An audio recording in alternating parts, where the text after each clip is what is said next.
Press మిత్రులకు జరుగుతున్నటువంటి inconvenience కి క్షమించమని కోరుతా ఉన్నాను.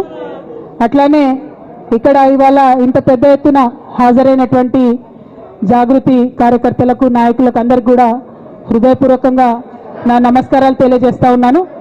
కానీ జాగృతి కార్యకర్తలు దయచేసి సాయిని వెనక్కి జరు కూర్చోబెట్టు, ప్రెస్ వాళ్ళని ఫ్రీగా కూర్చొని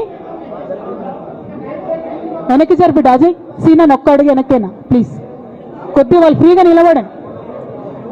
ప్రెస్ మిత్రులందరికీ కూడా ధన్యవాదాలు తెలియజేస్తా ఉన్నాను సమయం తీసుకొని ఈ పత్రికా సమావేశానికి వచ్చినందుకు. నిన్న మధ్యాహ్నం తర్వాత భారత రాష్ట్ర సమితి నుంచి ఒక ప్రకటన మీ అందరి ద్వారా నేను మీడియాలో చూడడం జరిగింది. మరి బీఆర్ఎస్ నుండి వచ్చినటువంటి ఈ ప్రకటనలో పార్టీ ఎమ్మెల్సీ శ్రీమతి కె కవిత ఇటీవలి కాలంలో ప్రవర్తిస్తున్న తీరుతెన్నులు, కొనసాగిస్తున్న పార్టీ వ్యతిరేక కార్యకలాపాలు బీఆర్ఎస్ పార్టీకి నష్టం కలిగించే రీతిలో ఉన్నందున పార్టీ అధిష్టానం ఈ విషయాన్ని తీవ్రంగా పరిగణిస్తున్నది.